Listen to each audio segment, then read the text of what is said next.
یعنی تو هر کاری رو شروع کنی، اصلا خوب و بدش هم کسی کاری نداره، هر کاری رو شروع کنی به انجام دادن یکی پیدا میشه بیاد یه چرت و پرتی در موردت بگه.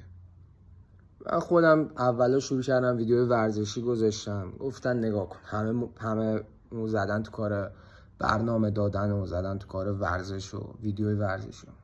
گفتیم آقا باش، محتوا رو عوض کردم، ویدیو خنده‌دار گذاشتم، گفتم وای نگاه کن اینم شده دلغک، اینم شده فلان، چقدر بی‌مزه‌ای، پستات اصلا بامزه نیست، همه زدن تو کار دلغک بازی اینو. گفتیم آقا باش، اومدم با آهنگای بقیه ویدیو ساختم گذاشتم، گفتم که مردم یه کوچولو حال کنن با آهنگا و وایب من و اینو.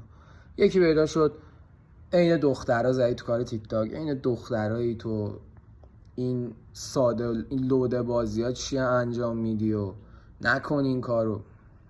گفتم باش. الانم شروع کردم دارم میخونم واسه دل خودم، ویدیو میذارم، باز یه سری مسخره دارم میکنم. شکست خورده، با مامانش دعوا شده، فلان شده، همه خانواده شدن. یعنی ببین تو هر کاری بکنی، چه خوب چه بد، چه برای دل خودت چه برای دل بقیه، برای موفقیتت، هر کاری بکنی تا وقتی موفق نشی توش این آدما شروع میکنن حرف زدن. تو رونالدو هم باشی یکی پیدا میشه بهت میگه اینو نگاه این اسکولم داره مثلا فوتبال بازی میکنه.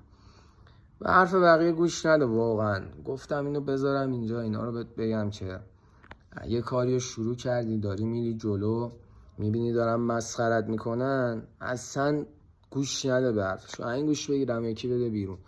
به خاطر اینکه اولا 90% آدما دلشون میخواد اون کاری که تو داری انجام میدی و انجام بدن، ولی جرأتشو ندارن و وقتی میبینن تو جرأتشو داری حسودی میکنن بهت و تنها کاری که میتونن بکنن اینه که بهت انرژی منفی بدن تا تو رو بکشن پایین. پس به حرف اینا گوش نده، کارتو بکن، هر کاری که دوست داری و برو انجام بده، چون این آدما همیشه دهنشون بازه. برو طرفش، وقتی موفق بشی همونایی که دهنشون رو وا میکردن چرت و پرت در موردت میگفتن همونا تشویقت میکنن و میان طرفت.